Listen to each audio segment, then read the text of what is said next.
Quiero esta mañana abordar este capítulo, entre otras partes de la Biblia, y entenderlo o ubicarlo, más bien dicho, en el panorama, en el contexto general de la Biblia, en el contexto general de la historia de la humanidad. Uno de los problemas que tenemos a veces los pastores es que no ponemos los pasajes que explicamos, muchas veces no los ponemos en la perspectiva general de la Biblia. Entonces, es que no los acomodamos, no lo alineamos con la perspectiva general de la Biblia, corremos el riesgo de desviarnos, de salirnos por la tangente, o por lo menos no dar una explicación más exacta del pasaje. Este es uno de los pasajes más hermosos y preciosos de la Biblia. Nos habla acerca de la obra redentora de Jesucristo. ¿Qué es redimir? A veces hablamos muchos términos y ni siquiera a veces los pensamos en qué significa. ¿Qué es redimir? ¿Qué es rescatar? ¿Qué es remitir? ¿No? Y a veces pensamos que todos los términos dicen la misma cosa, pero no necesariamente es lo mismo. Redimir o rescatar es recuperar algo que ya te pertenece. Cuando la Biblia habla de redimir al hombre, está hablando de que está rescatando al hombre. El hombre le pertenece a él, le pertenecía a él. Nos perdimos y él vino a rescatarnos, a salvarnos. Remitir es quitar, es sacar de en medio, es limpiar la cosa. Eso es remitir. Pero redimir es volver a tener algo, recuperar algo que se había perdido. Entonces, este capítulo 53 de Isaías nos habla acerca de la obra de redención de Jesucristo. ¿Qué es expiación? Expiar quiere decir perdonar, quiere decir limpiar, también quitar, ¿no? También perdonar, más que nada. Perdonar y limpiar algo que está sucio. Eso es expiar. Los hijos de Israel mataban un animal. El sumo sacerdote cogía la sangre y llegaba hasta el propiciatorio, que era un arca de oro, forrada totalmente de oro, y tenía una urna por adentro, en la que estaban tres cosas: el maná, la vara de Aarón que reverdeció, y las tablas del pacto. Esas tablas, esas dos tablas que le dio Dios a Moisés en piedra, estaban allí. Y sobre esto había una tapa, y en la tapa estaban dos querubines con sus alas extendidas, topándose las puntas, cada uno de ellos, uno frente al otro. Y ese era el propiciatorio. Ahí derramaba el sumo sacerdote la sangre del sacrificio que había hecho para el perdón de los pecados. Y cuando eso se derramaba, entonces ahí eso consumía, salía un fuego del arca y consumía esa sangre. Y ahí Dios perdonaba el pecado del pueblo. Y el sumo sacerdote salía nuevamente ya con el perdón y la libertad para el pueblo, para un año más. Y así se hacía año tras año. Entonces, eso era la expiación por el pecado. Un animal moría para expiar el pecado del pueblo. Así era como se hacía en el Antiguo Testamento. En el Nuevo Pacto, la sangre que expía nuestro pecado es la sangre de Jesús. Pero a diferencia del Antiguo Pacto, que allá se hacía cada año, porque la sangre de los toros y de los machos cabríos no podía quitar el pecado. Esa sangre solamente perdonaba el pecado, pero no lo quitaba.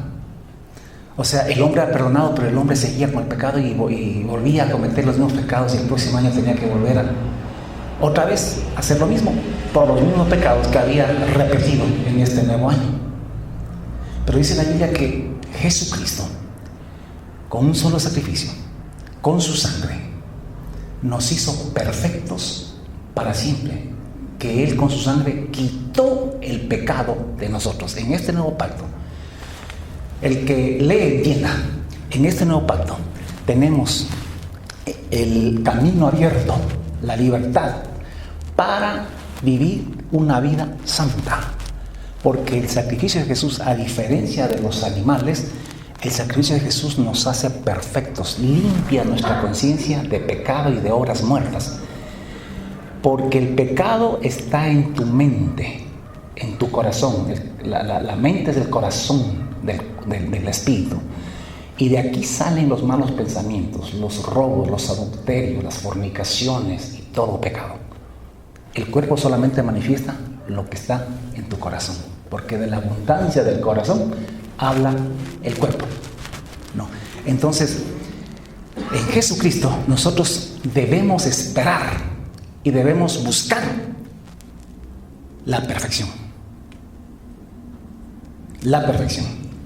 Lastimosamente, en la boca de muchos cristianos y aún de pastores y teólogos está la frase: nadie es perfecto. Es que nadie puede ser perfecto. Pero la Biblia, Jesucristo, en el Nuevo Pacto, en el Nuevo Testamento dice: sed pues vosotros perfectos, como vuestro Padre que está en los cielos es perfecto. Usted tiene que abrazar la idea de la perfección. Porque quien no espera vencer, ya está vencido. Quien no espera ser santo, nunca podrá ser santo. Usted puede llegar un día a decir como Pablo: ya no vivo yo, mas Cristo vive en mí. Entonces, la perfección es posible. Es una realidad para todo el que ame la perfección. Como yo decía, en este nuevo pacto, escuchará un video que lo pusimos esa semana, que dice Nuevo Pacto. En este nuevo pacto, nosotros nos acercamos a Dios, ya como cristianos me refiero, ya usted como cristiano. Usted tiene que acercarse a Jesucristo más que para pedirle perdón, que habrá que hacerlo cuando le fallamos, con dolor y arrepentimiento. Pero en este nuevo pacto usted se acerca a Dios más para pedirle perfección que para pedirle perdón. Deberíamos ir delante de Él llorando, suplicando, con súplicas y ruegos como lo hacía Jesús en los días de su carne, para pedirle perfeccionamiento, que su ley se manifieste en nuestra mente y corazón, porque si está escrita aquí, créanme que el pecado desaparece, porque de la abundancia del corazón hablará la boca. Estas son cosas, de esto hay mucho que decir y difícil de explicar. Y difícil de explicar, ¿por qué? Porque os habéis hecho tardos para oír, decía el escritor. Porque a muchos, cuando ya se comienza a hablar estas cosas, les da sueño y les parece muy aburrido, pero créanme que es de las enseñanzas más importantes y más apasionantes para el pueblo cristiano, porque nos habla de nuestra perfección. Y cristiano que no anhele santidad y perfección no es cristiano, porque a santidad Dios nos llamó y tenemos que tener eso entre ceja y ceja, cada vez agradarle más y buscar la perfección. Jesucristo vino a rescatarnos. Ahora, pongamos esto en el contexto general. No sé si esto más que una prédica es una clase, una enseñanza.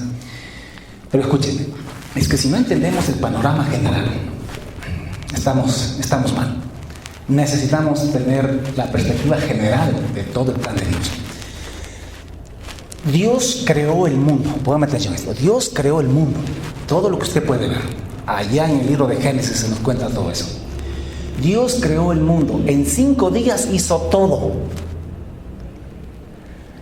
En el 6º día, después que tenía hecho ya toda la creación y que todo era bueno en gran manera, perfecto, entonces dijo Dios: hagamos al hombre en el 6º día. Hagamos al hombre a nuestra imagen, conforme a nuestra semejanza, para que señoree. Escuche, ¿para qué creó al hombre? Para que señoree en los peces del mar, en las aves de los cielos, en las bestias, en toda la tierra y en todo animal que se arrastra sobre la tierra. ¿Para qué creó Dios al hombre? Para que gobernara toda la creación. La verdad es que fuimos creados para señorear, para gobernar la creación. Pero claro, el plan de Dios era que el hombre no cayera en pecado, que el hombre estuviera bajo su gobierno y su dominio. Métase en la cabeza esta otra declaración, escúcheme. Esto no lo negocie con nadie, nunca se lo olvide. De Jehová es la tierra y toda su plenitud, el mundo y los que en él habitan. ¿De quién es el planeta Tierra y toda la creación? Es de Jehová, no es del diablo, tampoco es del hombre. Es de Jehová. Pero Dios puso al hombre para que se lo gobierne, por eso que el hombre es mayordomo. Un mayordomo parece el dueño, pero no es el dueño. O sea, él hace y deshace, pero él está haciendo todo para el amo, para el dueño verdadero de todo. Por eso la Biblia nos llama mayordomos a nosotros. Porque el dueño es Dios. De Jehová es la tierra y su plenitud. ¿Qué quiere decir plenitud? Todo lo que está en el planeta. No solamente la tierra, ¿me entienden?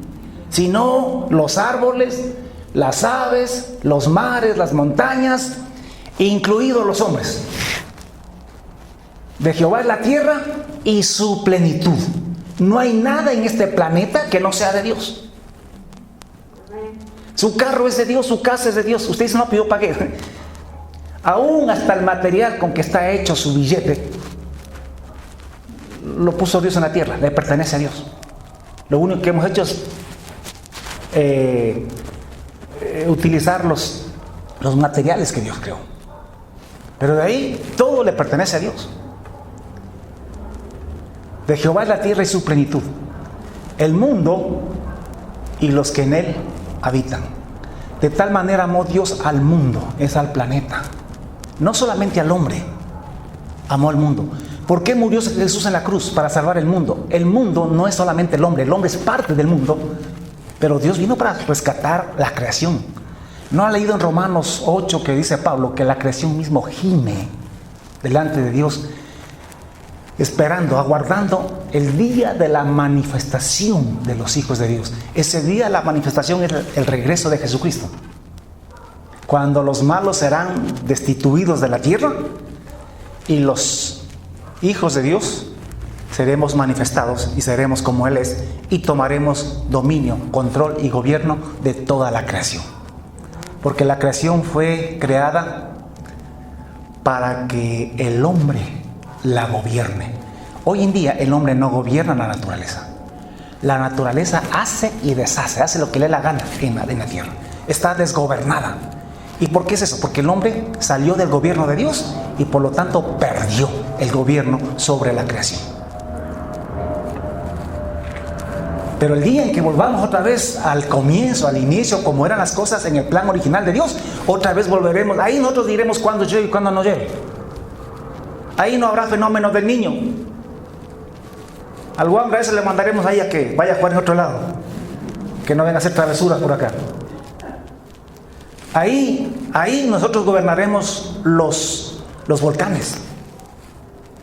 Otra vez la creación estará feliz de ser gobernada por los hijos, porque fue creada para ser gobernada. Es como la mujer fue creada para ser gobernada por el hombre, en el buen sentido de la palabra, para ser gobernada en amor.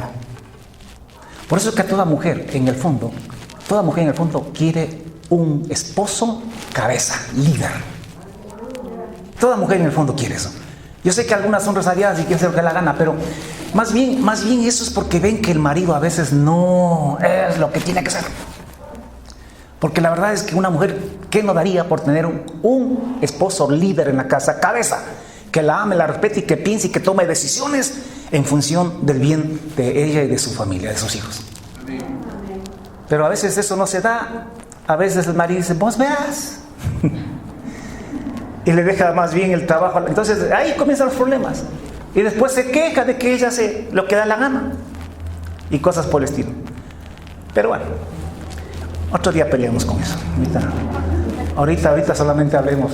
La creación fue creada, escuchen, para ser gobernada por eso. Por eso es que la creación anhela la manifestación de los hijos de Dios. Entonces dijo Dios, hagamos al hombre a nuestra imagen, conforme a nuestra semejanza, para que señoree en los peces del mar, en las aves de los cielos, en las bestias, en toda la tierra y en todo animal que se arrastra sobre la tierra. Y creó Dios al hombre a su imagen. A imagen de Dios los creó, varón y hembra los creó.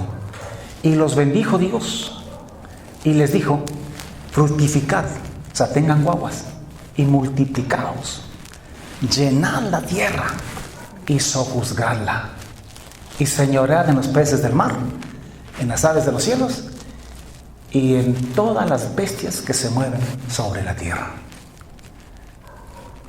Todo esto así era como Dios quería, pero claro, sin pecado, sin diablo, sin nada. ¿Qué sería de la humanidad y el planeta si es que no hubiese sido interrumpido por el pecado y la caída del hombre? Pero ¿qué pasó? Vino Satanás, engañó al hombre y le hizo creer al hombre que él puede gobernar este mundo y ser feliz sin necesidad de Dios, independizándose de Dios. Que ellos podían ser como Dios y no necesitaban de Dios. El diablo no le fue a decir a Eva, mira, fornica, chúmate, ponte drogas. No fue. Solamente le dijo, independízate de Dios. Tú no necesitas a Dios para ser feliz, para hacer las cosas bien. Ese es el humanismo. Querer ser feliz sin Dios. Hacer las cosas bien, pero sin Dios. El problema es que sin Dios no podemos hacer las cosas bien. Porque fuimos diseñados para funcionar de la mano de Dios, siendo guiados por Dios.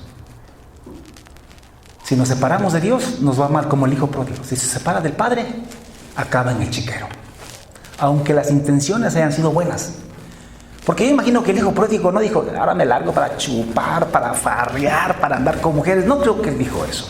Yo pienso que él dijo, yo no necesito al viejo, yo también soy capaz.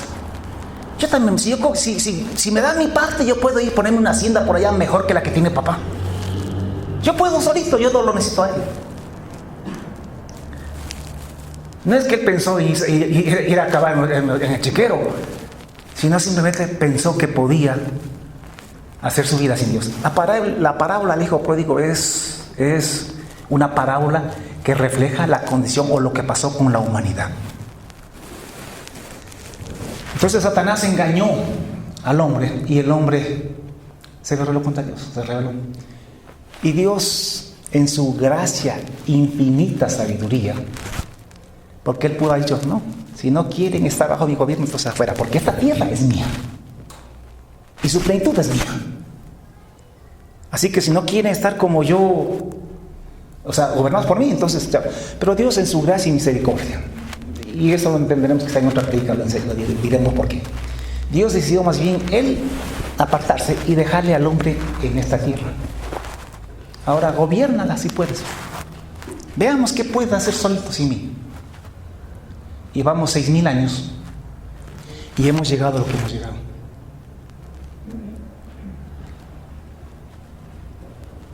El pecado, escúcheme, se apoderó de la humanidad. Y hoy en día tenemos cosas como las que pasaron en las cárceles en estos días en el Ecuador, que solamente es un botón de muestra. La maldad campea por todas partes. ¿Cómo es posible que haya una familia que haya sometido a 10, 12 niñas y entre la propia familia abusando de ellas sexualmente y vendiéndose entre ellos a esos cuerpecitos de esos niños, siendo abusados por sus propios familiares, padres, tíos? O sea, es que como decía el gringuito, mí no comprende. O sea, yo no puedo entender cómo uno pueda tener, o sea, no sé, es imposible entender que un propio padre pueda abusar de sus hijos cuando uno da la vida por ellos. Pero sin embargo, estamos llegando a niveles. Y eso sucede, no es que esto porque se descubrió, pero en cuanto a ningún lado no sucede, estará sucediendo eso. Y el mundo se degradó. Entonces, pasaron 4,000 años y Dios decidió rescatar el mundo. Ahí es que manda Jesús. Y claro, los profetas Dios comienza a hablar ya de qué es de todo, porque Dios siempre habla a los profetas antes que sucedan las cosas. Entonces, 700 años antes que Jesús aparezca sobre la tierra, ya Isaías escribe esto que acabamos de leer. Y nos habla acerca de la obra redentora. ¿Qué era redimir? Rescatar. Salvar. Algo que se había perdido, algo que teníamos y se nos perdió. Entonces vino Jesús a rescatar, a redimir el mundo. No solamente al hombre, al mundo. Incluida la creación, incluido el hombre. Entonces, Jesucristo vino al mundo. Ahora, pónganme atención a esto. Cuando Jesús tomó carne y sangre y se hizo como nosotros, aunque era Dios, al tomar carne y sangre, se le borró todo. O sea, Jesús nació 100% hombre, como todo niño. La memoria, el cerebro en cero, reseteado totalmente. Perdónenme, pero Jesús a los 11, 12, 13, 14, 15 años, él todavía no sabía que era el Mesías. Algunos dirán, no, pastor, ¿cómo decirle era Dios? Escúcheme, él no sabía quién era. Él tuvo que averiguarlo, él tuvo que aprenderlo. Y alguien me dice, pero ¿cómo? Entonces, ¿quién le dijo a él lo que era? Bueno, él tuvo que estudiar y escudriñar esto para saber que él era el Mesías. Por eso usted lo encuentra en el templo a los 12 años, no enseñando. ¿Qué estaba haciendo en el templo? Preguntando, aprendiendo. ¿De quiénes? De los principales sacerdotes. Y claro que la gente se maravillaba por las preguntas que hacía, porque no era normal que un niño de esa edad esté preguntando cosas como las que él preguntaba. Seguramente María le dijo, mi hijo, tú naciste de una manera diferente. Tú no eres hijo de tu padre José. Un ángel vino a mí y me dijo que yo iba a quedar embarazada de Dios, del Espíritu Santo. Y así fue. Y ese niño eres tú.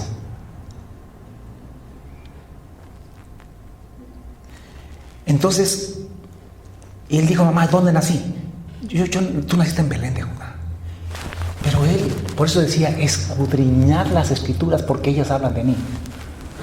Pero él tuvo que haber leído en Miqueas que decía que de Belén me saldrá el que guiará a mi pueblo Israel. Entonces él sabía que de Belén. Entonces, y así comenzó a preguntar muchas cosas y él tuvo que creer y asumir que él era el Mesías. Por las escrituras. Y claro, guiado también por el Espíritu Santo. Igualito que tú y yo tenemos que aprender lo que somos por esta escritura. Quizá la diferencia es que él lo creyó y se lo tomó a pecho. A nosotros nos cuesta creer que somos lo que dice la Biblia. Hasta que llegó el día en que él fue al Jordán, donde estaba Juan bautizando. Juan era su primo. No era ningún desconocido para él. Era su primo, hijo de Elizabeth. Me parece que Elizabeth era prima o tía de María. Eran la misma, no recuerdo exactamente ahorita. Pero fue hasta Juan. Y cuando fue bautizado por Juan, hubo una voz de los cielos que dijo, este es mi hijo amado, en quien tengo complacencia. Ahí Dios le estaba confirmando que él mismo era. Tal vez porque Jesús lo necesitaba. Y ahí empieza su ministerio. Ahora, ¿cómo sabía? Dice que Jesús muchas veces le decía a sus apóstoles, es necesario que el Hijo del Hombre sea entregado en manos de pecadores y sufra en manos de los principales sacerdotes y sea entregado para ser crucificado. ¿Cómo sabía él eso?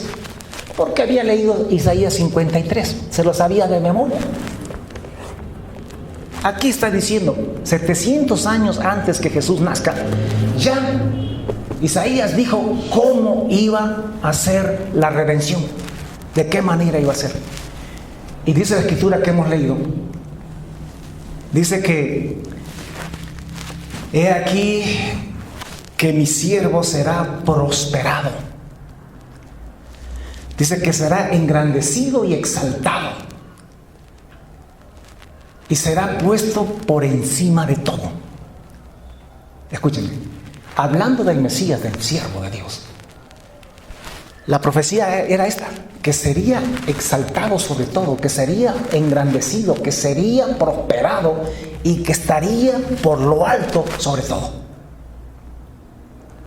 Esto era, estoy hablando, yo lo que quiero que tengamos es en perspectiva todas las cosas para que entendamos todo el cuadro, para que no nos salgamos por la tangente, sino que tengamos una idea global de las cosas, para que interpretemos bien la Biblia. De lo contrario, no podemos interpretar la Biblia, vamos a cometer errores. Entonces, Jesucristo sabía que su destino final era ser exaltado, engrandecido, que su destino final era el reino de los cielos. También Isaías lo describe más adelante. El reino de los cielos, el milenio. Él sabía que había venido para ser Señor sobre todas las cosas. Pero luego dice, como se asombraron de ti muchos, de tal manera fue desfigurado por los hombres su parecer y su hermosura más que la de todos los hijos de los hombres. Escúchenme. A continuación dice que ese que va a ser exaltado hasta lo sumo, primero, antes tendría que ser humillado. Tendría que ser desfigurado, no solamente en lo físico, sino en lo espiritual. Dice que ese que sería desfigurado de tal manera en su parecer y que sería también, su hermosura sería destruida más que toda la de los hijos de los hombres. Dice que asimismo, como es degradado y pisoteado, asimismo asombrará él a muchas naciones, y los reyes cerrarán ante él la boca porque verán cosas que no les fue contado y entenderán lo que jamás habían oído. Entonces yo quiero que me vayan entendiendo. Hay un contraste, que por un lado el siervo de Dios, el Hijo de Dios, va a ser exaltado hasta lo sumo, pero que también por un lado, antes de que eso sea así, primero tenemos que ser humillados, quebrantados. Y esto que le estoy diciendo no es solamente para Jesús, también se aplica a cada uno de nosotros. Porque Jesús dijo, si alguno quiere venir en pos de mí, ¿venir a dónde? Siempre entendamos bien las cosas, a veces lo dejamos así nomás. ¿Venir a dónde? Al reino de los cielos. A reinar y a gobernar con Él. Si alguno quiere venir en pos de mí, niéguese a sí mismo en esta vida, en este mundo. Tome su cruz, su humillación, su quebrantamiento y sígame. Porque estas cosas son así. Escúchame, dice Hebreos capítulo 12. Dice Hebreos capítulo 12. Por tanto, teniendo nosotros también tan grande nube de testigos en derredor nuestro, despojémonos de todo peso y del pecado que nos asedia y corramos con paciencia la carrera que tenemos por delante. Puesto los ojos en Jesús, el autor y consumador de la fe. Ahora, escúchenme. Despojémonos de todo peso y del pecado que nos asedia. ¿Qué es el peso? El peso son tres cosas. El peso de la vida. Lo que a ti te estorba. Usted sabe que un atleta tiene que despojarse de todo para correr. Cuando usted va cuando hay las últimas noticias, los de élite, o sea, los que quieren ganar, no van ni con calentador. Tienen zapatos especiales que son súper livianos para no hacer peso. Van en pantalonetita nomás. Yo pienso que si no les prohibieran eso, pues hasta yuchos irían para sacarse todo peso de encima. Y una camisetita, muchas veces un DVD, lo más liviano posible, de manera que no haya peso y poder correr más rápido. ¿Cuáles son los pesos que nos estorban a nosotros en nuestra carrera hacia el reino de los cielos? Uno, los bienes materiales, las riquezas de esta vida.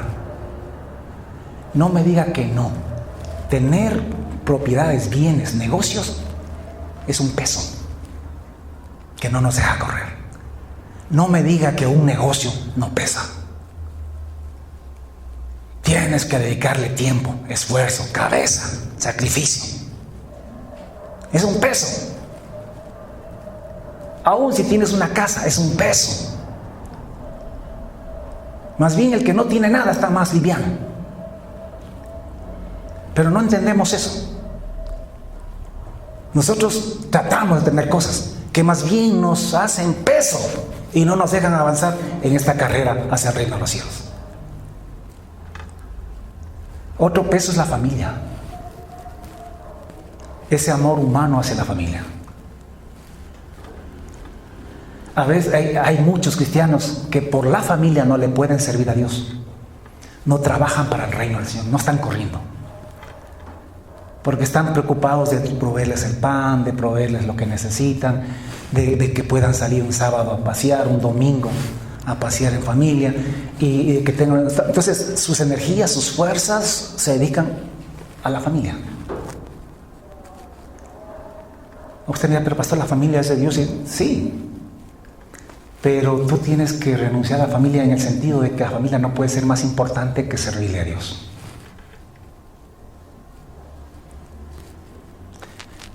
Jesús se despojó de todo esto. Jesús no tenía ni dónde recostar su cabeza. Él estaba corriendo y quería ganar. No tenía ni un burro propio. Porque el que no tiene nada no tiene que preocuparse por nada. El que tiene propiedades tiene que cuidar sus propiedades. Y las propiedades te demandan una serie de cosas. Los que tienen casitas, que tienen departamentos, saben que es así. Que una cuota para esto, que otra cuota para acá, que hay que pagar esto, y es plata y plata y plata y plata, y a veces ya no hay de dónde.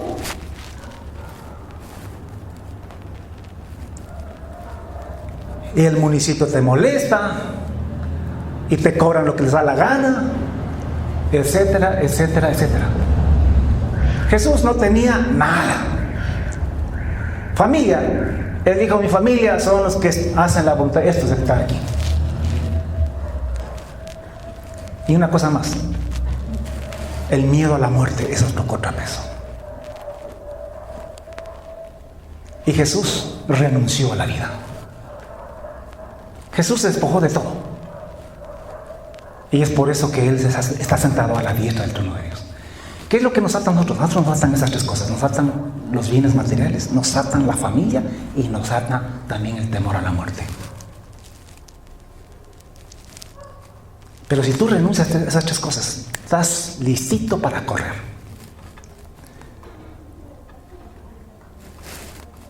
Pastor, está diciendo que votes la familia y que me dediques a otras. No necesariamente eso. Lo que estoy diciendo es que nunca permitas, pero nunca, que tu familia sea un estorbo para servirle a Dios, que esté por encima de Dios. Y desgraciadamente es el caso de la gran mayoría de las iglesias. Es más, ahora tenemos predicadores expertos en consejería familiar, donde te hacen creer, mira, nos dicen que primero es Dios, después la familia y después el ministerio. Error, eso es humanismo. Dios y ministerio es la misma cosa, no puedes separarlo uno del otro. Si Dios está en primer lugar, entonces le estás sirviendo a Él, y el ministerio es lo primero. Porque ¿cómo puede decir que primero está Dios, después la familia y el ministerio pues, al tercero? No puede ser así, eso es un absurdo. Si Dios es primero, entonces primero es el servicio a Él. Por eso es que nunca debes tú condicionar el servicio a Dios para atender tu familia.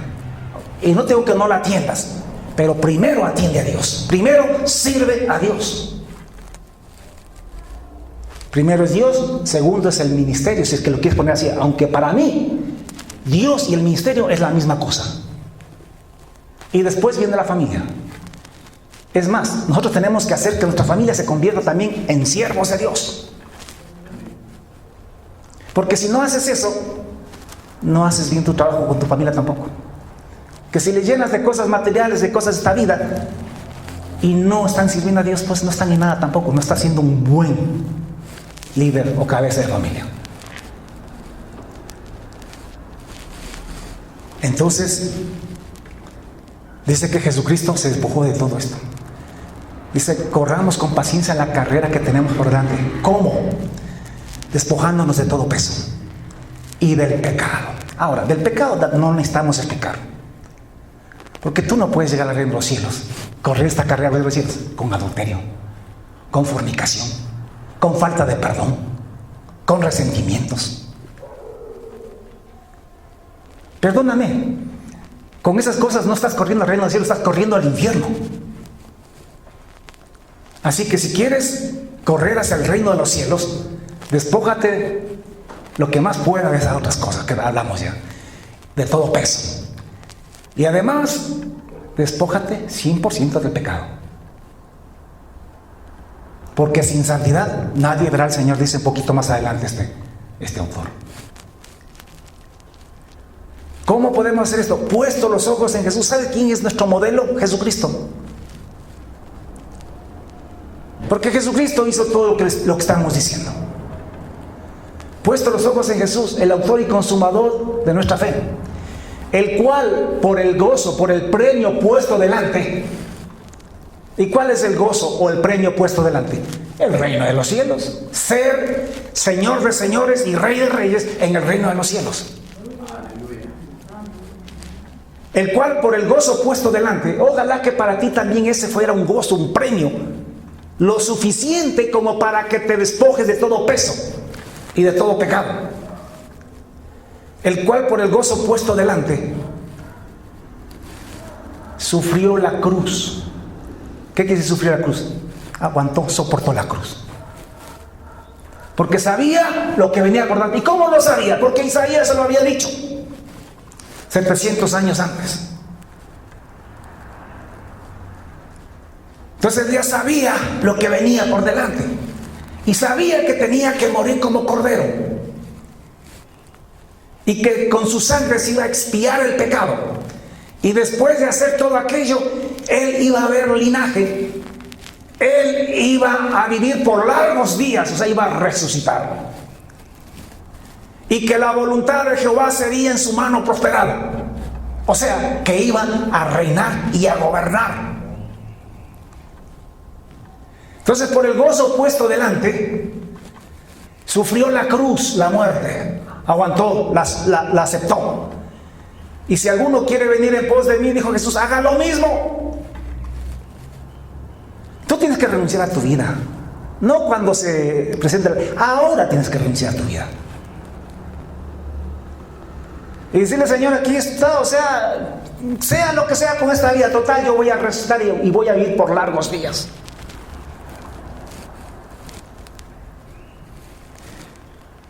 Sufrió la cruz, y escúchame, y menospreció el oprobio. Oprobio es sufrimiento y humillación. ¿Qué tiene más precio para ti? ¿Tu ego, tu bienestar, cuidar este cuerpito? ¿O tiene más precio el reino de los cielos, la resurrección y lo que va a hacer después? No puedes tener las dos cosas al mismo tiempo.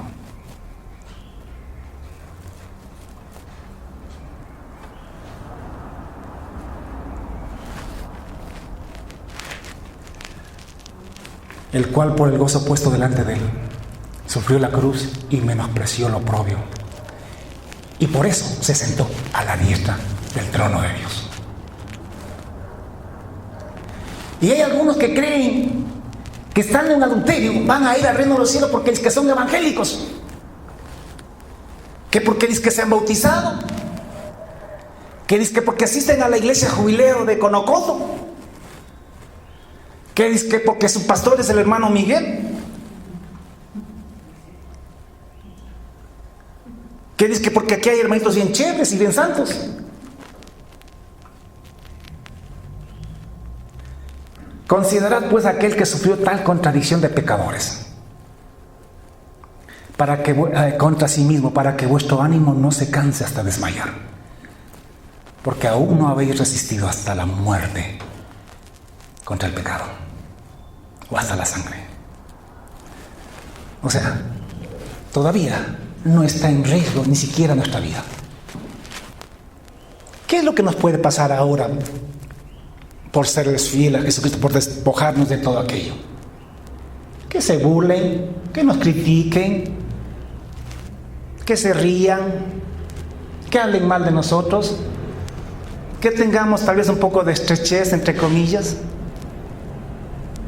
porque al final Dios ha dicho que no nos dejará sin pan, sin las cosas necesarias para la vida. Así que anímese considerando a Jesucristo y haga todo esto poniendo los ojos en Él, entendiendo que Él está donde está por lo que hizo, y que si usted quiere estar con Él, también tiene que hacer otra cosa parecida. ¿Cómo usted y yo sabemos todo lo que tiene? Porque la Biblia lo dice, pero tenemos que creerlo como Jesús lo creyó. Y Jesús tuvo menos Biblia que nosotros. Él solo tuvo el Antiguo Testamento, que claro que decía, y quizá lo más claro del Antiguo Testamento es justamente este capítulo 53 de Isaías. Y lo demás estaba por aquí y por allá regado en todo el Antiguo Testamento. Sin embargo, como él escudriñó, no es que leía la Biblia, él escudriñaba la Biblia. Entonces él se dio cuenta cómo eran las cosas. Y él asumió esa identidad. Era el Hijo de Dios. Existía antes de venir acá. Pero cuando se hizo hombre 100%. Y nació como un niño 100%. Y tuvo que, porque en todo fue semejante a nosotros, dice el Hebreo. Entonces tuvo que aprender como nosotros también las cosas de Dios. En la misma Biblia. Y tuvo que creerlas. No sé si me estoy haciendo entender. Quizá alguno piense que yo estoy blasfemando contra Jesús, o que es una herejía lo que estoy diciendo. Pero el que lee, entienda. El que conoce bien las Escrituras sabe que lo que estoy diciendo es 100% Biblia. Ahora, dice la Biblia, siguiendo en Isaías nuevamente, dice el profeta Isaías: ¿quién ha creído a nuestro anuncio? ¿Y sobre quién se ha manifestado el brazo de Jehová? Subirá cual renuevo. Esa persona es aquel que subirá como un renuevo delante de él, y como raíz de tierra seca. O sea, no será nada grande, será una cosa chiquita, porque Dios, usted sabe que Jesús nació en una familia pobre, de un sector pobre de Israel, allá en Nazaret. O sea, era una raíz de tierra seca. Jesús era un renuevo, un pequeño retoño nada más delante de Dios. No era el gran árbol ni nada por el estilo. Porque Dios trabaja así. Así que tú no tienes que ser la gran cosa para que Dios pueda hacer maravillas contigo. Es más, mientras más pequeño sea, mientras más raíz de tierra seca seas, mejor todavía. ¿Sabe por qué? Porque Dios toma lo que no vale, lo que no sirve, lo que no es, lo menospreciado. El pretexto de mucha gente para servir a Dios es que se sienten indignos, que se sienten tan pequeños. Y no se dan cuenta que justamente eso es lo favorito que Dios usa. Que aquello que usas como pretexto más bien es la razón por la cual Dios levanta a sus siervos. Porque Él no levanta a los grandotes, a los creídos. Esos se levantan solos. Los que Él levanta son la gente humilde, sencilla. No hay parecer en Él, ni hermosura. Le veremos, pero lo veremos desfigurado de tal manera que no lo desearemos. Dice que será desechado, despreciado y desechado entre los hombres, varón de dolores, experimentado en quebrantos, y como que escondimos de él el rostro, fue menospreciado, y no lo estimamos. Pongan atención. Dios creó el mundo, puso al hombre allí para que lo gobernara. El cielo, la tierra y su plenitud le pertenecen a Dios. El mundo y los que le habitan le pertenecen a Dios. Pero el hombre cayó y la tierra fue maldecida por causa del hombre. Pero después de el tiempo de Dios, Él envió a su Hijo a rescatar el mundo nuevamente. Y el que lo rescataba iba luego a ser el amo, dueño y señor de ese mundo. Pero ese iba a ser una raíz de tierra seca. Iba a ser desfigurado en su parecer. Su hermosura iba a ser pisoteada más que la de todos los hombres. Tenía que ser un hombre experimentado en quebrantos, un varón de dolores. Tenía que ser macho, valiente para soportar todo aquello, porque todo eso tenía que soportarlo para poder rescatar y redimir lo que se había perdido. Entonces dice que fue despreciado y menospreciado, desechado entre los hombres. Varón de dolores, experimentado en quebrantos. Eso fue Jesús. Y eso también nos toca a nosotros. No en la misma forma que Él, pero nos toca también. Y como que escondimos de Él el rostro, nos avergonzamos de Él. Fue menospreciado y no lo estimamos. Cuando Él vino al mundo, no lo estimamos. Y no me diga que tú no fuiste, si fueron los que estaban. Si tú hubieses estado allá en ese día, te aseguro que estabas en la multitud diciendo: ¡crucifícale, crucifícale! Así que lo menospreciamos. ¿Cómo va a ser Dios si se deja crucificar? Si es Dios, ¿por qué no se baja de la cruz?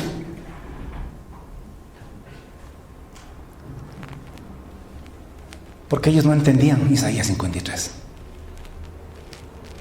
Pero Jesús se lo sabía de memoria.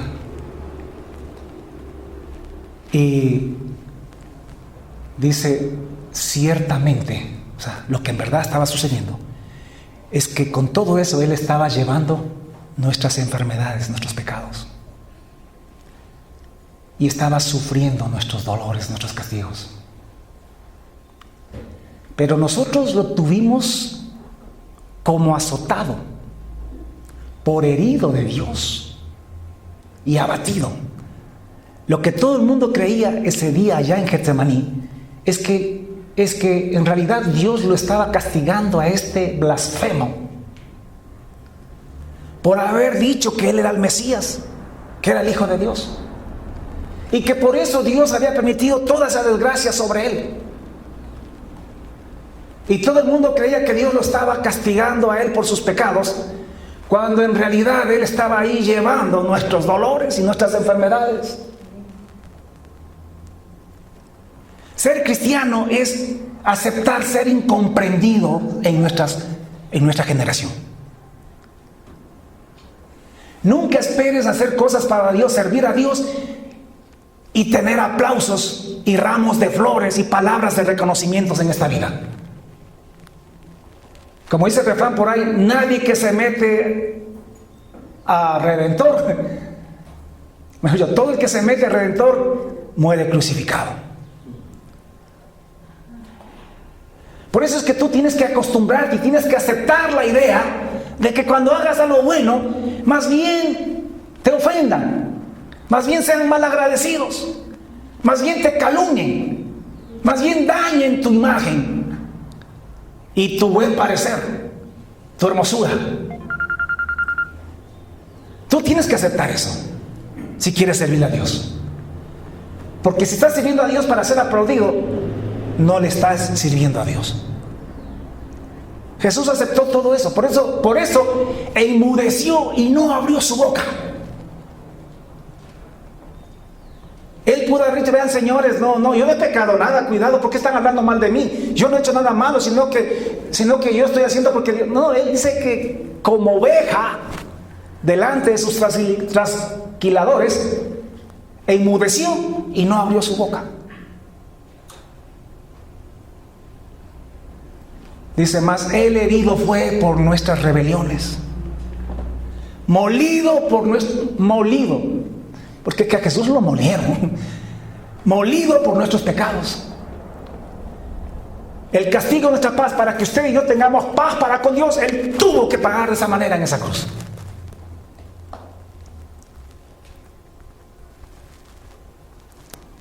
Y tú y yo también tenemos que hacer cosas. No vamos a morir por nadie, pero tenemos que ser molidos muchas veces para que mucha gente pueda venir al Señor Jesús. ¿Estás dispuesto a que se burlen de ti por hablar del Señor Jesús para poder salvar quizá a uno por ahí, a un compañero, a un amigo? ¿O no estás dispuesto a ser abatido por las burlas, las críticas, los insultos?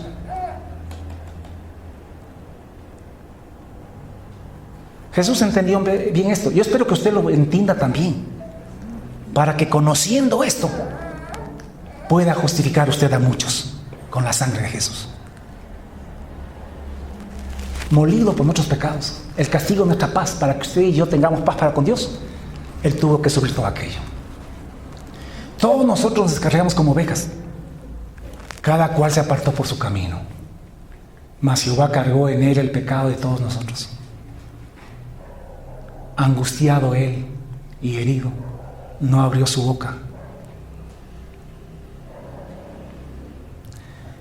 Como cordero fue llevado al matadero, y como oveja delante de sus trasquilladores enmudeció y no abrió su boca. Así son los siervos de Dios.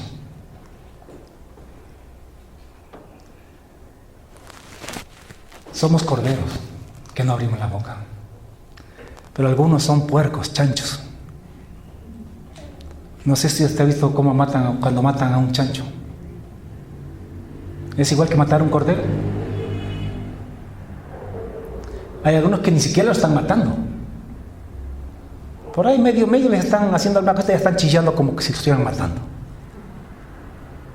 ¡Ay, Señor! ¿Dónde está la justicia? Jesús no reclamó justicia. Si sufres por causa de Jesucristo, de predicar el reino de Dios, no clames justicia, clama misericordia para esa gente. Como Jesús decía, Padre, perdónalos porque no saben lo que hacen. No como muchos evangélicos. Le dicen, Señor, haz justicia, Señor, mira lo que me están haciendo, lo que están diciendo. Calla, enmudece. Tú eres cordero, no eres chancho. Y más bien, ora por esas personas, para que Dios pueda derramar su gracia y su misericordia sobre ellos. Por cárcel y por juicio fue quitado, mas su generación, ¿quién la contará? ¿Sabes por qué pudo salvar a tanta gente? Y ahora somos millones. ¿Por qué Él enmudeció? Porque Él llevó el pecado de nosotros. ¿No estás dispuesto a llevar también las burlas y las críticas y los sufrimientos por causa de poder servir a Dios y salvar a otra gente?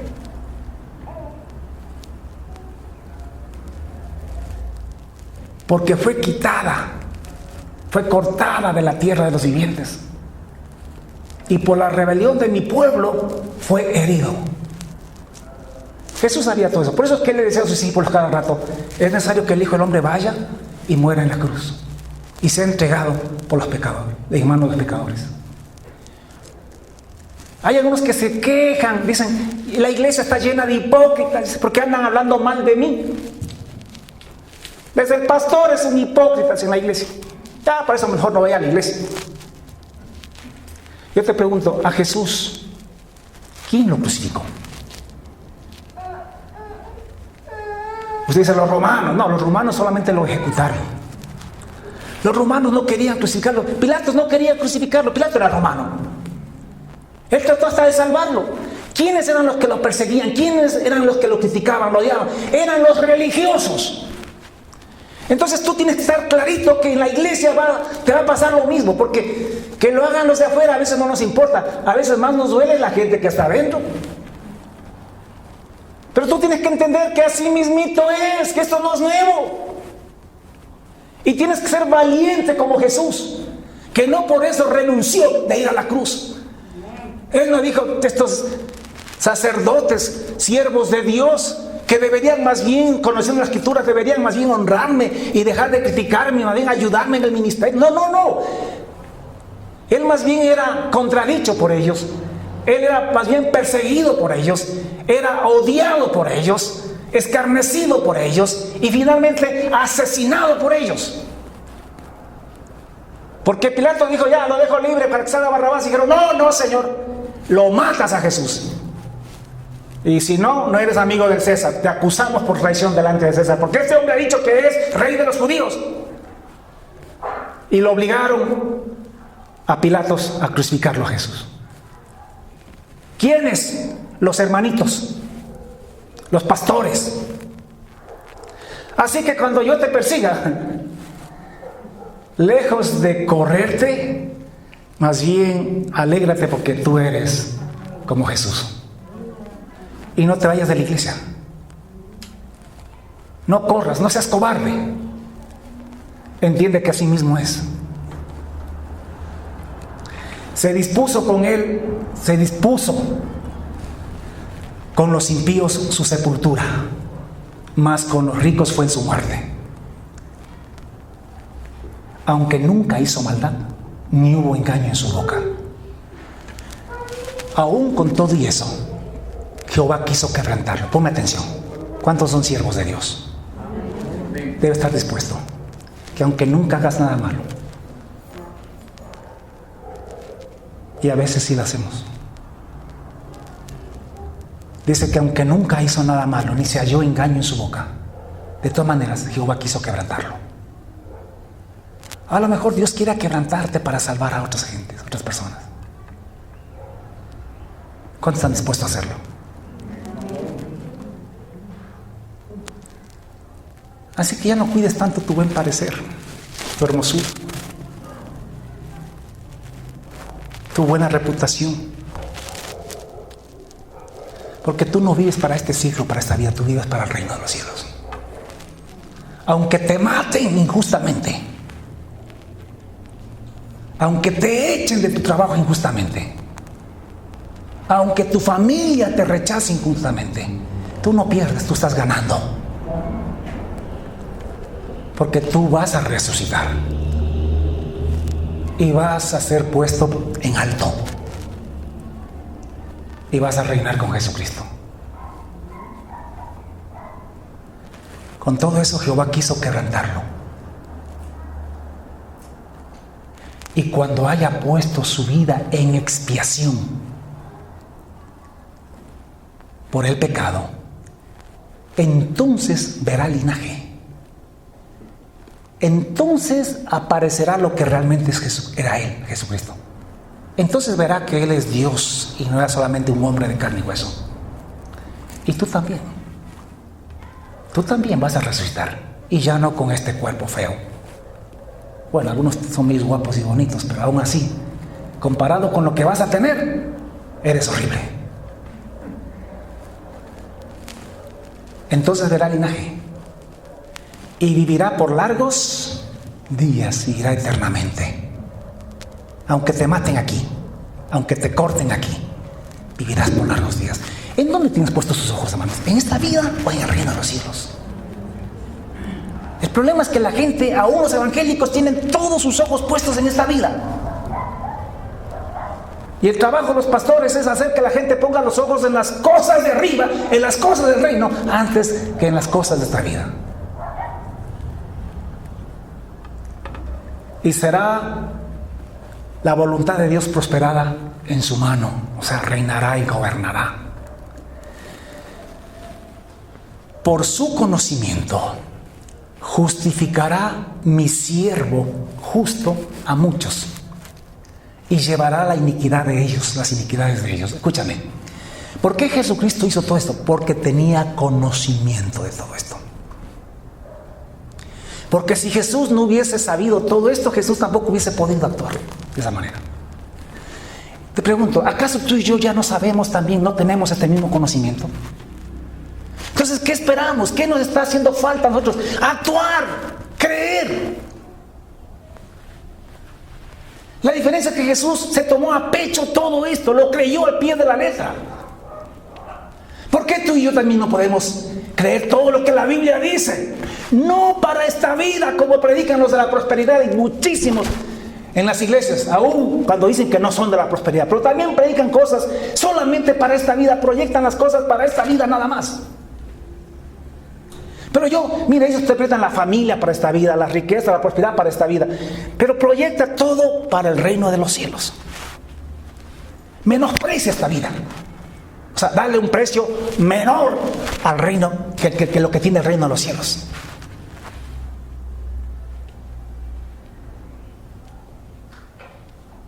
Por su conocimiento justificará, o sea, aceptará todo esto, sufrirá la muerte y soportará el oprobio, el ser desfigurado, el ser herido, el ser azotado.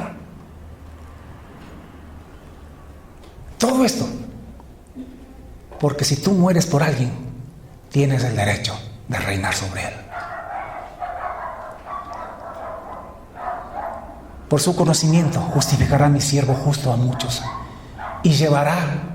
Por eso es que Jesús enmudeció en la cruz. Por eso es que cuando Pedro quiso sacar la espada y defenderle para que no le lleven a la cruz los soldados, él dijo: ¡hey, guarda tu espada! Esto tiene que cumplirse. Yo no voy a perder mi recompensa. Yo para esto vine y yo ya he aceptado ir a la cruz, ser el Cordero de Dios. Porque yo voy a resucitar y voy a gobernar. Sé lo que viene después de todo esto. Y por ese gozo puesto delante, él sufrió la cruz y menospreció lo propio. No sé si me hago entender, hermanos.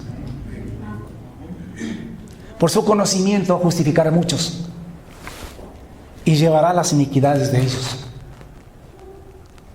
Por tanto, dice Dios, yo le daré grandeza, recompensa entre los grandes, y con los fuertes repartirá despojos, por cuanto derramó su vida hasta la muerte. Hermanos, decimos que estamos viviendo los tiempos finales.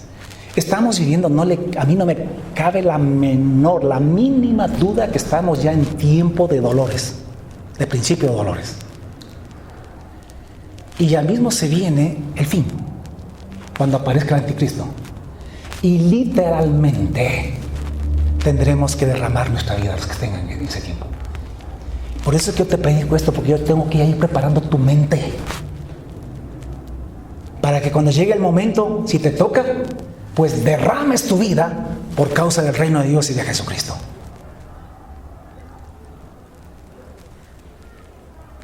Por eso yo le daré parte con los grandes, dice Dios, y con los fuertes repartirá despojos, porque derramó su vida hasta la muerte y fue contado con los pecadores. Hermano, que te cuenten con los pecadores, que te tilden de esto, de este otro. Hermano, si estás haciendo las cosas por Dios y para Dios, deja. ¿Qué importa? ¿Qué churos que digan lo que digan? Y que seas contado uno más de los pecadores.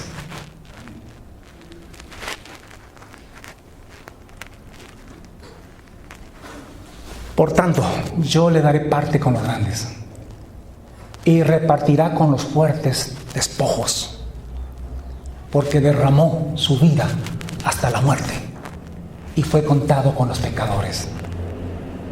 Habiendo él llevado, o sea, entendiendo que todo eso fue para llevar el pecado de muchos.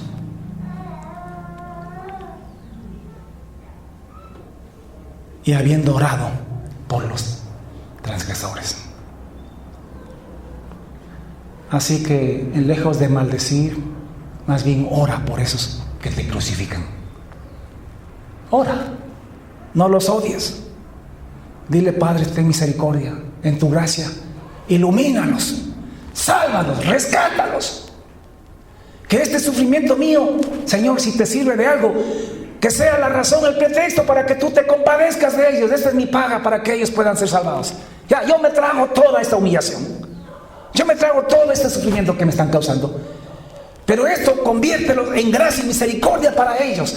Así como dijo Jesús en la cruz. Y serás grande en el reino de los cielos. He querido en esta mañana darles un panorama general para que entendamos la obra redentora.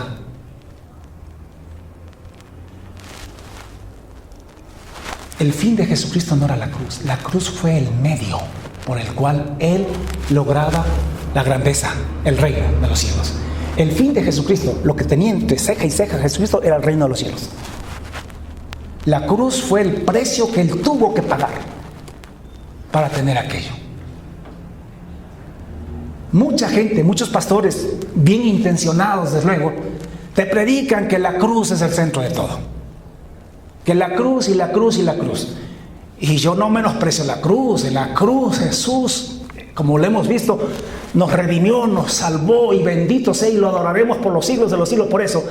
Pero no nos quedamos en la cruz, tenemos que ir a la resurrección. Y tampoco nos quedamos en la resurrección, tenemos que ir al reino de los cielos, por lo cual Jesús sufrió todo aquello.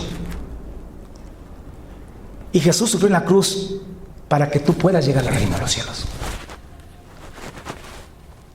No para que te quedes en la cruz. Los católicos se quedaron en la cruz. Por eso tienen el crucifijo inclusive colgado en su cuello. Los evangélicos dicen que ya Jesús no está en la cruz, que se fueron hasta el sepulcro. Y dicen que hasta el sepulcro está vacío ahora. Y eso es correcto. Pero tampoco han avanzado más allá. Tampoco te hablan del reino de los cielos. La verdad es que ahora vemos a Cristo no crucificado. Vemos a Cristo reinando, gobernando, viniendo a tomar su reino en la tierra. Vamos a orar. Póngase de pie, vamos a orar, Señor. Padre bueno, te adoramos y te bendecimos, te damos la gloria y la honra y la alabanza. Mi Maestro, Espíritu Santo, gracias. Gracias, ya no sé ni cómo agradecerte una vez más. Pero de todo corazón te digo gracias por habernos enseñado, por habernos iluminado, por habernos explicado. Como siempre digo, a pesar de nuestras torpezas, a pesar de nuestra ignorancia en lo humano, sin embargo, de todas maneras nos hablas y nos revelas tu palabra. Gracias, Dios, por redimir el mundo. Gracias, Jesús, por haber aceptado ser el Cordero de Dios. Por haber aceptado todo esto que dice Isaías. Ser menospreciado, ser varón de dolores. Experimentar tanto quebranto, ser azotado y herido, ser crucificado, ser desfigurado, no solamente en la parte física, sino desfigurado tu imagen, tu reputación, ser contado con los pecadores para llevar nuestras iniquidades y poder redimirme a mí, redimir a los escogidos, a muchos, y también redimir la creación, el mundo, porque este mundo es tuyo, Dios, y tendrá que terminar siendo tuyo. Gracias por tu palabra. Señor, en la última parte nos decías que por su conocimiento previo que Jesús tenía de quién era Él, por eso Él aceptó todo esto, para justificar a muchos y llevar nuestras iniquidades, porque sabía que más adelante, haciendo esto más adelante, recibiría el reino de los cielos sobre la tierra, en el que todas las naciones te servirán y todos los dominios te servirán. Y por eso llevaste, Señor, nuestras iniquidades. Tú lo hiciste porque sabías lo que venía después. Nosotros también ahora sabemos, y muy claro, que nuestra vida no está en este mundo, que nuestra riqueza no está en este mundo, que nuestra recompensa no está en este mundo, que en este mundo más bien seremos como Jesús, y que si aceptamos también tomar la cruz como Jesús, renunciar a nosotros mismos, también terminaremos donde Él está y estaremos con Él por la eternidad, reinando y gobernando. Que allá está nuestra riqueza, que allá está nuestra esperanza, que allá está nuestra recompensa, que allá está nuestra vida. Dios, permítenos entender esas cosas y encarnarlas, porque está llegando el tiempo de definiciones, el tiempo en que tendremos que decidir quiénes somos. A ver si aceptamos esta identidad o preferimos acomodarnos a esta vida. Pero yo sé que tienes un pueblo escogido, y yo sé que nos hablas así porque aquí hay pueblo escogido para esto. De lo contrario, no nos dirías nada. Estaríamos como los demás, ajenos e ignorantes a estas verdades. Pero gracias por aquellos hermanos que están acá, y aquellos que a través de las redes sociales también son tocados por el Espíritu Santo, iluminados, y reciben la revelación de quiénes son. Gracias, papito Dios. A ti la gloria, la honra y la alabanza por los siglos de los siglos. Te amamos y aceptamos, Dios, ser tus siervos en esta manera, en esta forma, no como lastimosamente la religión predica. Gente que no te sirve, sino que se sirven de la religión para esta vida nada más.